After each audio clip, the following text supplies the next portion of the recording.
So good morning once again. This is our lecture number 7 and today we will discuss about the applications of elastic behavior of materials. Basically जो elastic behavior अब तक आपने इसमें पढ़ा है, elasticity, plasticity, not plasticity, only elasticity, उसका हम applications देखेंगे कि field application क्या है, हमारा industrial application क्या है. So before understanding this we have to understand stress strain diagram which we have already discussed in our lecture number 2. सो उसका लिंक आप डिस्क्रिप्शन बॉक्स में दे दिया गया है, you can go through that. So यहाँ पर आप एक बार इसको हम रिवाइज कर लेते हैं कि हमने क्या पढ़ा था स्ट्रेस वर्सेस स्ट्रेन डायग्राम में.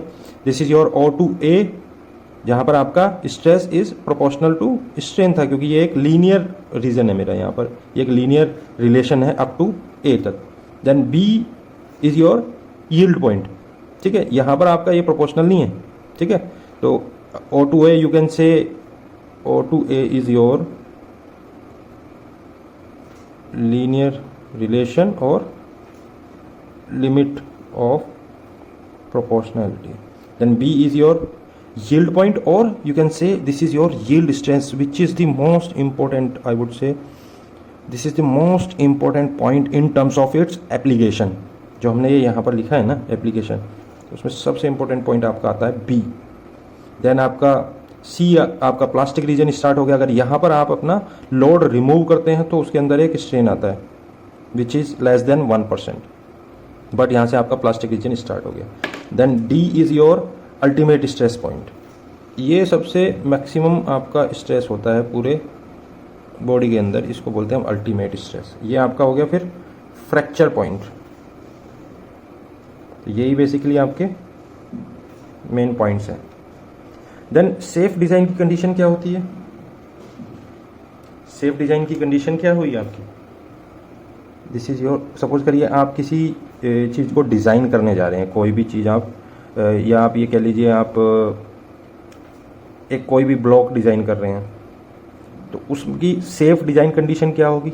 वर्किंग स्ट्रेस शुड बी और must be less than yield stress. Yield stress is your, you can say it's a yield strength as well.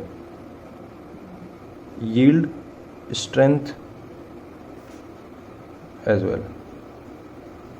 So जो आपका वर्किंग स्ट्रेस है, यानी कि जो आपका कंपोनेंट है उसके अंदर जो स्ट्रेस आपने कैलकुलेट किया वो उसके स्ट्रेस स्ट्रेन डायग्राम में जो यील्ड स्ट्रेस आता है एट पॉइंट बी वो कम होना चाहिए, तभी वो डिज़ाइन मेरा सेफ होगा, नहीं तो वो टूट सकता है.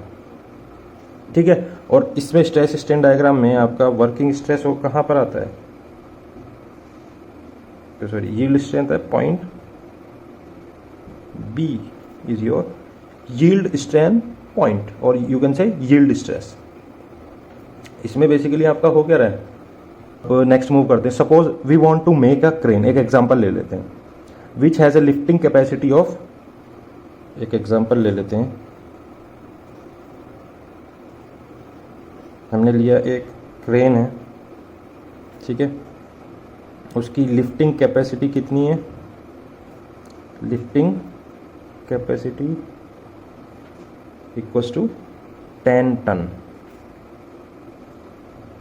इसकी लिफ्टिंग कैपेसिटी आपकी है 10 टन, और you can say it is equals to 1000 kg.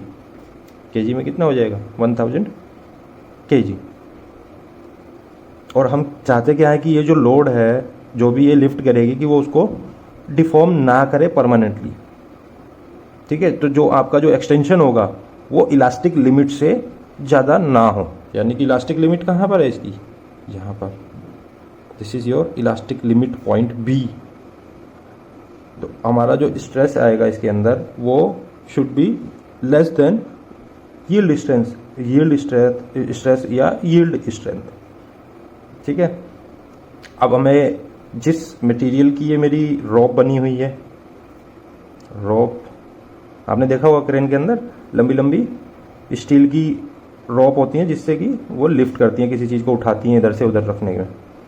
तो रॉप है मेरी स्टील की, तो उसका मुझे स्टील का जो है, आप अपनी बुक में जाएंगे तो उसका सिग्मा वाई वहाँ पर लिखा होगा, और उस टाइम पे मैंने आपको बताया भी था this is the most important property. 300 into 10⁶ newton पर मीटर स्क्वायर. ठीक हो गया। अब हमें निकालना क्या है कि भाई ये तो मेरा आ गया सिग्मा वाई, अब जो मेरा स्ट्रेस है उसके अंदर that should not be more than this, तो ये तो एक कंडीशन लग गई। अब उसका हमें ऐसा क्या करना है, हमें डिज़ाइन करना है। जब हम डिज़ाइन करते हैं तो हमारे हाथ में क्या है, उसका शेप है, उसका डायमेंशंस है। डायमेंशंस मतलब लेंथ, विड्थ, डाया एटसेट्रा, यही सब चीज़ें तो हैं आपके हाथ में जब आप इसको डिज़ाइन कर रहे हैं। डिज़ाइन का मतलब होता है कि आप उसकी शेप और उसकी डायमेंशन के साथ ही प्ले कर सकते हैं। और इसका क्वेश्चन भी यही है कि आप एक डिज़ाइन करिए, एक क्रेन डिज़ाइन करना है एक क्रेन को, ठीक है। तो हमें पता है कि जो रोप है वो मेरी सर्कुलर ही रहती है, आपकी सिलेंड्रिकल शेप रहता है इनका। सो अब हमें सेफ डिज़ाइन की कंडीशन क्या है, हमने ऑलरेडी यहाँ पर भी लिखा था, जो यील्ड स्ट्रेंथ है मटेरियल की that should be greater then working stress. जो वर्किंग स्ट्रेस, जब वो क्रेन किसी चीज़ को लिफ्ट कर रही है तो उसकी जो रोप है, रोप के अंदर जो स्ट्रेस आ रहा है that should be less than yield stress, जो कि उस मटेरियल की एक तरीके से आप कह सकते हैं एक प्रॉपर्टी है, उसकी करेक्टरिस्टिक है वो। तो उससे ज़्यादा नहीं जाना चाहिए वो। अगर उससे ज़्यादा जाएगा कि आप उसको खींच रहे हैं तो वो टूट जाएगा। तो इसीलिए ये एक लिमिट लगा दी। ये सेफ डिज़ाइन की कंडीशन है, ये आपका क्या है, सेफ डिज़ाइन है। जब भी सेफ डिज़ाइन की बात करें तो आपको ये कंडीशन लगानी है, जो मटेरियल का सिग्मा वाई होगा, जो उसकी प्रॉपर्टी होगी that should be greater than equals to working stress. और ये वर्किंग स्ट्रेस आपको कैलकुलेट करना है। अब वो कैसे कैलकुलेट होगा, sigma y greater than equals to sigma working क्या हो जाएगा आपका, जो वेट लिफ्टिंग कैपेसिटी कितना दिया है 1000 kg, ठीक है। इस 1000 kg के लिए आप डिज़ाइन कर रहे हैं तो ये आ गया आपका W weight divided by area, ठीक है। अब मैं इसको अगर लिखता हूँ एरिया की फॉर्म में, तो area should be greater than equals to W upon sigma y. ये इधर चला गया और ये इधर आ गया, ये यहाँ पर आ गया और ये इधर चला गया, ठीक हो गया यहाँ तक। अब मेरा जो एरिया आ गया यहाँ पर, W क्या हो जाएगा मेरा, mg divided by sigma y. और mg मेरा कितना दिया है, 10⁴ kg दिया हुआ है ये मेरा, इंटू में g आपने ले लिया 9.8 मीटर पर second square, then divided by sigma y कितना है आपका 300 इंटू 10⁶ न्यूटन पर मीटर स्क्वायर, ठीक हो गया। अब इसमें आपका कैलकुलेशन ही रह गया है बस। कैलकुलेशन जब आप इसकी करेंगे तो आपको वैल्यू जो मिलेगी, आप इसकी यूनिट वगैरह चेंज करेंगे तो ये आ जाएगा 3.3 इंटू 10⁻⁴ मीटर स्क्वायर में। और एरिया का फॉर्मूला क्या होता है, π/4 d स्क्वायर। सिलेंड्रिकल है, क्रॉस सेक्शन क्या है मेरा, सिलेंड्रिकल है।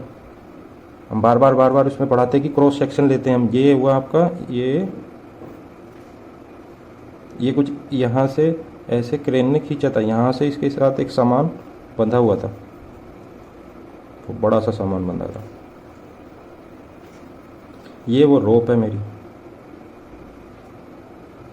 ये वो वेट है मेरा mg, जिसमें आपका मास कितना है 1000 kg।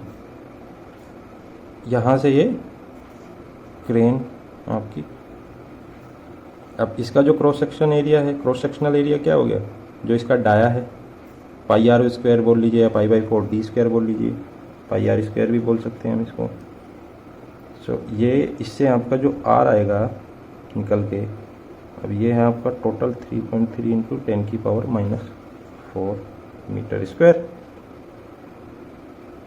अब जो यहाँ पर आपका r निकल के आएगा, r equals to 1.02 centimetre metre and it is equivalent to 1 centimetre.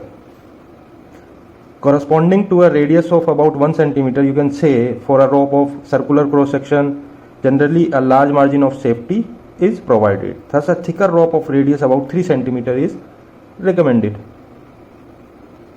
अब एक नई चीज और मैं आपको बता देता हूँ. So basically, you have calculated R equals to 1 centimeter for 10,000 kg load. So we can say 1 centimeter radius is enough to lift 10,000 kg load. So now question is that is this 1 centimeter radius is enough? Suppose sometimes क्या होगा कि ये by mistake अगर ये 10,000 से थोड़ा सा भी ज्यादा हो गया, सपोज करिए कि ये हो गया आपका 12,000 हो गया, सॉरी 12,000 हो गया, देन उस केस में क्या होगा कि मेरी जो ये रोप है टूटने के उसके चांसेस बढ़ जाएंगे. और वी नो कि ये क्रेन वगैरह जो है वो पब्लिक प्लेसेस में भी यूज होती है, तो एक ह्यूमन लाइफ का भी इसमें एक क्वेश्चन मार्क है. So based on the application of the this component, application कहां पर है इसकी, पब्लिक प्लेस में. सो इन टाइप की एप्लीकेशंस में फैक्टर ऑफ सेफ्टी थोड़ा ज्यादा लेके चलना पड़ता है.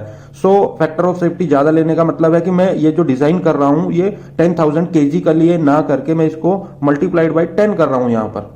Then now you have to calculate again how much radius I have to required to lift 10,000 into 10, which means 10 raised to the power 5 kg load.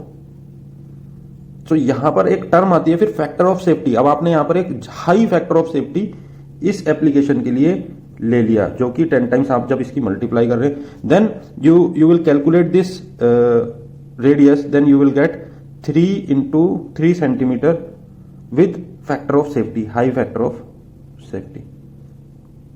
ठीक है. अब आपका फैक्टर ऑफ सेफ्टी होता क्या है एज पर फॉर्मूला, ये आपको याद रखना है, इसके ऊपर न्यूमेरिकल बहुत बनेंगे. Factor of safety yield stress upon working stress is your factor of safety. तो यील्ड स्ट्रेस क्या होता है, जो आपने मटेरियल का देखा था, और वर्किंग स्ट्रेस जो मेरा कंपोनेंट बन के तैयार हो गया है उसमें कितना स्ट्रेस आ रहा है, जो आप जैसे न्यूमेरिकल से कैलकुलेट कर रहे हैं कि इतना फोर्स लगा हुआ है जो यहां से कैलकुलेट होकर आएगा. यील्ड स्ट्रेस उसकी अपनी प्रॉपर्टी है. जैसे स्टील है वो 300 गीगा पास्कल हो गया, मेगा पास्कल. देन फिर इसमें क्या होगा कि आपने देखियो कि बहुत सारी वायर्स उसके अंदर बनी होती है, सिंगल वायर नहीं होती, बिकॉज सिंगल वायर एक रिजिड बॉडी का काम कर जाती है, उसके अंदर रिजिडिटी आ जाती है, तो उसमें बहुत सारी स्मॉल वायर एंटेंगल्ड रहती हैं. So this is the example of you can say the application of the material.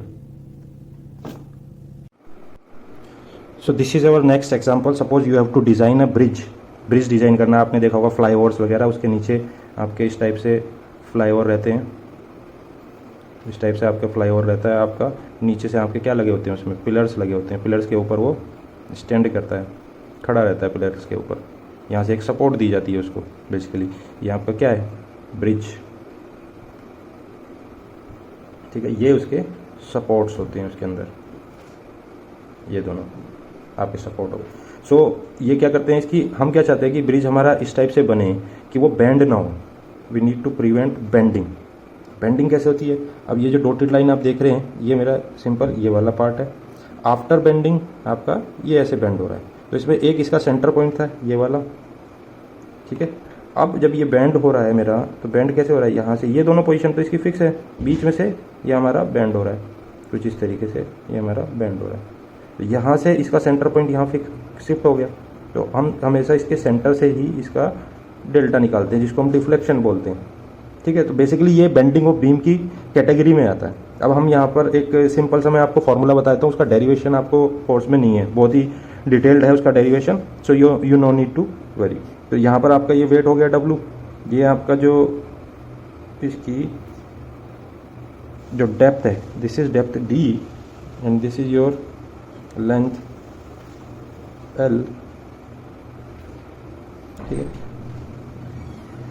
So basically अगर मैं इसका क्रॉस सेक्शन आपको देखूं, आपको बताऊं, तो ये होगा आपका जो इसकी ये है विड्थ हो गई B, और ये हो गई इसकी डेप्थ D, और L है इसकी लेंथ, जो हमने यहाँ पर दिखा दिया आपको.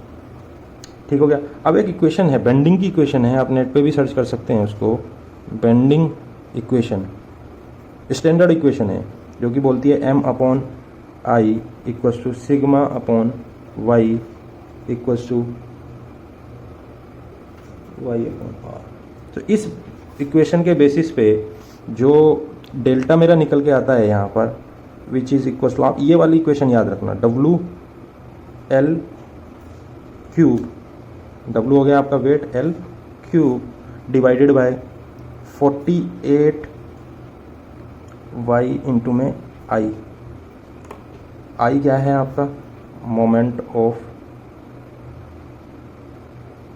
Inertia,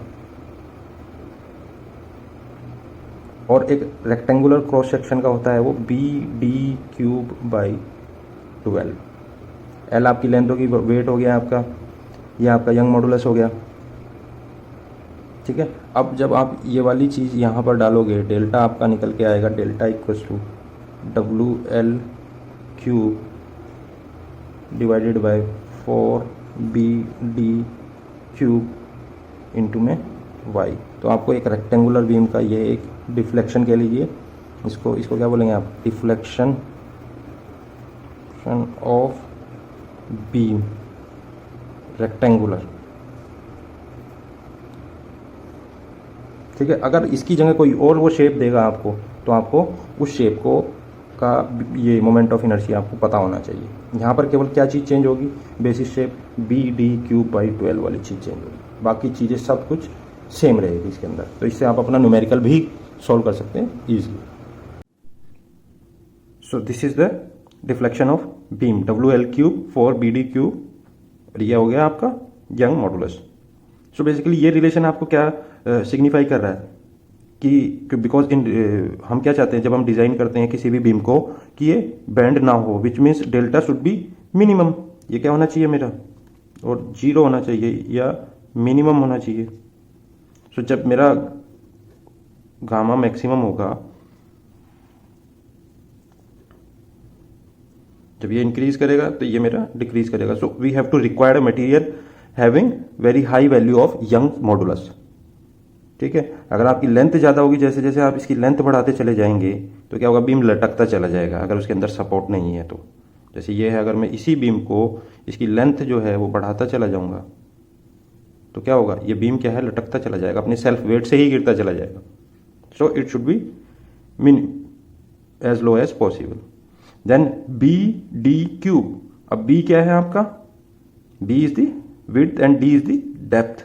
so if we will increase the depth, तो ये देखिए इसकी पावर है 3, इसकी पावर है आपकी 3। सो जब आप थोड़ा सा भी डेप्थ बढ़ाएंगे तो क्या होगा, आपका जो डिफ्लेक्शन है वो गिर जाएगा, क्योंकि डी की पावर है क्यूब। बी को चेंज करने से, अगर आप बी को इंक्रीज करेंगे उससे इतना इंपैक्ट नहीं पड़ेगा, पर डी को अगर आप चेंज करते हैं तो इसकी पावर 3 है, तो आपका सीधा डिफ्लेक्शन बहुत ही कम हो जाएगा। अब यही सेम चीज अगर मैं इस वाले क्रॉस सेक्शन में देखता हूं, इस टाइप के क्रॉस सेक्शन में मैं देखता हूं, जो कि मेरा ये है आपका डी और ये है मेरा बी, ठीक है। अगर आपका इस टाइप का क्रॉस सेक्शन है तो अगर मैं इस बी को बढ़ाता हूं तो मुझे कोई फायदा नहीं मिलेगा इतना खास। बट अगर मैं डी को इंक्रीज करता हूं, अभी क्या है इसके अंदर डिफ्लेक्शन अगर मैं बात करूं तो कैसे हो रहा है आपका डिफ्लेक्शन इसके अंदर कैसे आ रहा है, वो कुछ इस टाइप से आ रहा है। कैसे आ रहा है, ऐसे ये बेंड हो रहा है, ठीक है। लोड आपका ऐसे लग रहा है यहाँ पर। सो अगर अब आपने अपने घरों में देखा होगा इस टाइप के सेक्शंस आपके घरों में देखने को मिलेंगे। अभी तो क्या है कम यूज होते हैं, पहले बहुत ज़्यादा यूज होते थे। या आप रेलवे लाइन देखेंगे वो इस टाइप की बनी होती है, उसको बोलते हैं हम आई सेक्शन बीम। क्या बोलते हैं हम इसको, आई सेक्शन। जैसे आपके गार्डर वगैरह मैंने स्टार्टिंग में भी बताया था ये एग्जाम्पल देके।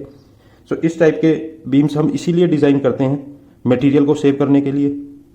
अब एज पर थ्योरी क्या कहती है कि मैं इस बी को ना बढ़ाऊं, क्योंकि ये है आपकी यहाँ पर बी और ये है आपका डी। वो कहता है आप डी को बढ़ा लो तो आपका इसमें ज़्यादा बेनिफिट है कंपेयर टू बी, क्योंकि अगर आप बी को बढ़ाते हो, यहाँ पर लेके आते हो इसको, सपोज करिए मैंने बी को बढ़ाया, इधर से भी बढ़ा दिया मैंने, कितने अमाउंट ऑफ मटेरियल आप इसके अंदर एक्स्ट्रा ऐड कर रहे हो। और अगर मैं यहाँ पर थोड़ा सा इंक्रीमेंट करता हूँ तो मुझे कोई इतना ज़्यादा मटेरियल नहीं ऐड करना है। सो मैं डी को इंक्रीज कर रहा हूँ, एक तो मैं अपना मटेरियल भी सेव कर रहा हूँ और इसको मजबूती भी ज़्यादा प्रोवाइड करा रहा हूँ। सो इसके हिसाब से हमें डी में प्ले करना चाहिए, डी को इंक्रीज करना चाहिए, ना कि बी को। बी को हम जितना कम रख सके उतना कम हमें रखना चाहिए। इसका मतलब ये नहीं है कि आप बी को बिल्कुल जीरो कर देंगे, ऐसा नहीं होगा। सो एक up to a certain width you have to increase, उसके बाद आपको इंक्रीज करना है डी को। तो इसीलिए आई सेक्शन बीम बना होता है, इसीलिए यहाँ तक का मटेरियल नहीं लगा होता। आप सोचते हैं कि यार यहाँ पे मटेरियल क्यों नहीं है, वो मटेरियल इसीलिए नहीं है, उसका कोई ऐसा खास बेनिफिट नहीं है। इवन वो उसके ऊपर और भी एक्स्ट्रा वेट आएगा और मटेरियल ऐड होगा, मटेरियल ऐड होगा तो उसकी कॉस्ट बढ़ जाएगी। So that's why we use I section beam rather than ये जो हमारा रहता है, ये हम इसलिए नहीं यूज़ करते, इसीलिए हम ये यूज़ करते हैं। एक तो इससे कॉस्ट मेरी बचती है, मटेरियल इतना सारा मटेरियल यहाँ से सेव हो गया, ये इतना सारा मटेरियल सेव कर लिया, उससे इकोनॉमिकल मुझे पड़ जाता है। सिमिलरली आपने पिलर्स देखे होंगे, आपके इस टाइप के पिलर्स भी आपने देखे होंगे, राउंडेड पिलर्स। और आपने एक इस टाइप के पिलर भी देखे होंगे, आजकल ये मेट्रो में भी यूज होते हैं, कुछ इस टाइप से रहते हैं वो।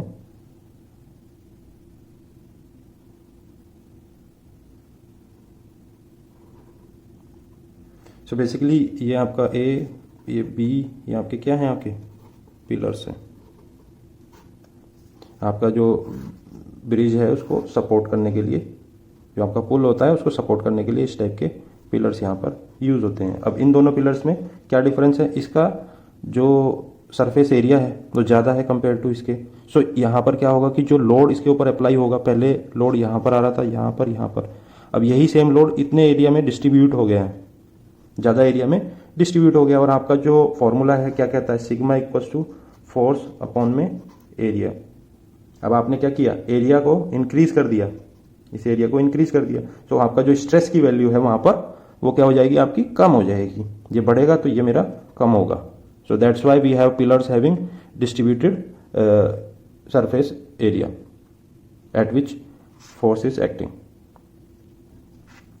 एग्जाम्पल दिया गया है रॉक का, और वो कहता है कि माउंटेन्स की जो हाइट है वो 10 किलोमीटर से ज़्यादा क्यों नहीं हो सकती है। ठीक है, तो हम इसको इस मेथड से आपको मैं समझाता हूँ कि क्या क्यों नहीं होती है। कि रॉक, ये है आपका माउंटेन,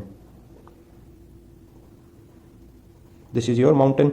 ये इसकी जो साइड्स हैं यहाँ पर, ये वाली जो साइड है ये फ्री है आपकी, ये भी साइड और ये भी साइड फ्री टू मूव। ठीक है, और ये आपका क्या है, इसका वर्टिकल डायरेक्शन, और यू कैन से इसकी जो हाइट है यहाँ पर पूरा, और ये यहाँ पर नीचे फिक्स रहता है आपका, नीचे से तो फिक्स है वाली साइड इसकी। अब अगर मैं इसका वेट कैलकुलेट करूं, टोटल वेट, यहाँ पर आप W weight equals to rho g h, h क्या है इसका, ये हाइट है, रो क्या होगी इसकी डेंसिटी, जी क्या होगी आपका ग्रेविटी। सो बेसिकली हम इसको ऐसे क्यों लिख रहे हैं, क्योंकि जो आपका जो वेट है इसका वो सारा यहाँ पर आकर एक्ट कर रहा है, और ये इसके फ्री एंड है। सो हम यहाँ पर देखना चाह रहे हैं इस वेट से कि भाई आपको कितना। सो बेसिकली क्या होगा कि जो बॉटम ऑफ माउंटेन है यहाँ पर, जिसकी की हाइट h है, तो उसका फोर्स पर यूनिट एरिया इस वेट की वजह से क्या होगा, h रो जी या रो जी एच। सो रो क्या है, आपकी डेंसिटी है यहाँ पर, h आपकी हाइट है, और g आपकी एक्सीलरेशन ड्यू टू ग्रेविटी है। So the material at the bottom क्या है, एक्सपीरियंस करेगा force in the vertical direction, ये जो डायरेक्शन है वर्टिकल डायरेक्शन में, और साइड्स उसकी क्या है, फ्री है आपकी। सो इस केस में क्या होगा कि जो आपका प्रेशर और बल्क कंप्रेशन नहीं आएगा इसके अंदर। आप सोच रहे होंगे कि ये रो जी एस तो एक प्रेशर है, हाँ प्रेशर ही है वो, पर इसके अंदर ये प्रेशर का काम नहीं कर रहा है। एक सॉलिड बॉडी है, इसके अंदर क्या हो रहा है, ऐसे ऐसे जब ऊपर से इसके ऊपर वेट डल रहा है, एक फोर्स डल रहा है, तो इसके अंदर शेयरिंग हो रही है। शेयरिंग कैसे होती है आपकी शेयरिंग होती कैसे है, इस टाइप से। तो जो मेरा वो है आपका, अभी मैं इससे आपको समझाता हूँ कि इस टाइप से आपका ये एक माउंटेन बना हुआ है। ठीक है, अब यहाँ पर आपने इसके ऊपर लोड लगाया है, तो इसके अंदर क्या है कि ऐसे कंप्रेशन नहीं हो रहा है, क्योंकि इसकी मटेरियल की प्रॉपर्टीज को अलाउ नहीं करती है कंप्रेशन के लिए। कंप्रेसिव स्ट्रेंथ इसकी काफ़ी है, तो इसके ऊपर इतना ज़्यादा वेट है कि इसके अंदर जो है ना इस टाइप से शेयरिंग हो रही है अंदर ही अंदर। वो ऐसे वर्टिकल नहीं जा रहा है, वर्टिकल नहीं जाएगा वो, ऐसे ऐसे एक ही पोजीशन में ऐसे शेयरिंग होगी उसके अंदर मटेरियल की आपस में। तो जब ये मटेरियल आपस में शेयरिंग होगी, इस टाइप से था आपका, ऐसे ऐसे इसके अंदर ऐसे शेयरिंग हो रही है, ना कि नीचे की तरफ को हो जा रहा है, ऐसे कंप्रेस नहीं हो रहा है वो। ठीक है, तो जब इसके अंदर शेयरिंग हो रही है, अब जैसे हमने पहले आपको बताया था कि जो मेरा डिजाइन स्ट्रेस है should be less then working stress, तो यहां पर क्या होगा, मेरा एक सेफ कंडीशन के लिए मैं चाहता हूं कि ये शेयरिंग ना हो, ये जो शेयरिंग हो रही है ये ना हो।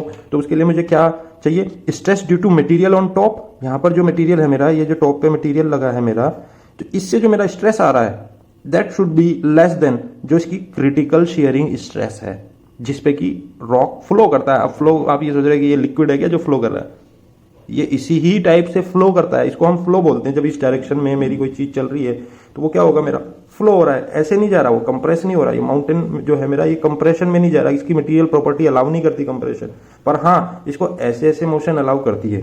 सो मैं क्या कहना चाह रहा हूं कि स्ट्रेस ड्यू टू जो यहाँ पर टॉप पे जो मटेरियल है वो लेस होना चाहिए क्रिटिकल शेयरिंग से, जो ये वाली जो शेयरिंग है ये लेस होना चाहिए, ठीक है, क्योंकि इस पे क्या है, मेरा मटेरियल फ्लो करने लग जाता है, तो वो क्या होगा, घिसेगा, एक दूसरे को घिसेगा, तो उसकी हाइट को बढ़ने नहीं देगा, कॉन्सेप्ट ये है, ठीक है। अब इसकी जो आपकी वो है जो रॉक है, उसकी जो इलास्टिक लिमिट है, आपकी इलास्टिक लिमिट जो है रॉक के मटेरियल की, वो है 30 × 10⁻⁷ न्यूटन पर मीटर स्क्वायर, और आपकी इसकी डेंसिटी है 3 × 10⁻3। सो हम क्या करेंगे, इसको ये जो मेरी वैल्यू है 30, इलास्टिक लिमिट जो है इसकी 10⁻7 इक्वल्स टू h ρg लगा लेंगे हम यहाँ पर, ठीक है। यहां से आप h कैलकुलेट करेंगे तो वो आपका आएगा 10 kilometre, and this 10 kilometre which is more than height of, ठीक है, माउंट एवरेस्ट की हाइट से भी ज्यादा है। आपने कभी सोचा कि माउंट एवरेस्ट की हाइट क्यों है इतनी, इससे ज्यादा क्यों नहीं बढ़ती है? वो इसीलिए कि उसके अंदर शेयरिंग होती रहती है और मटेरियल मेरा रिमूव होता रहता है एक टाइम के बाद। तो हर जगह हर एक माउंटेन पे यही कॉन्सेप्ट चलता है। सो अब आपका ये जो चैप्टर है आई थिंक पूरा फिनिश हो चुका है। अब हम इसके करेंगे नेक्स्ट लेक्चर में न्यूमेरिकल्स। अभी हम क्या करेंगे, इसके न्यूमेरिकल्स। पहले हम एनसीईआरटी के उठाएंगे, then we will go with PYQ, JEE Mains and advanced. Then I have some tough numerical, challenging numericals as well. अगर आप इन सभी न्यूमेरिकल को कर लेंगे और जो थ्योरी मैंने पढ़ाई है उस पर आप कॉन्सेंट्रेट करेंगे तो आपका जेई मेंस तो कोई रोक नहीं सकता निकलने से। हालांकि अभी ये एक ही चैप्टर हुआ है, इसके बाद अगर सारे चैप्टर में आप यही प्रोसीजर फॉलो करेंगे, NCERT numericals, JEE Mains, advance के पीवाईक्यू और कुछ एक्स्ट्रा न्यूमेरिकल, अगर ये ना भी करें ये वाले, ये क्योंकि एडवांस के लेवल के हैं, आपका जेई मेंस तो निकल जाएगा आराम से।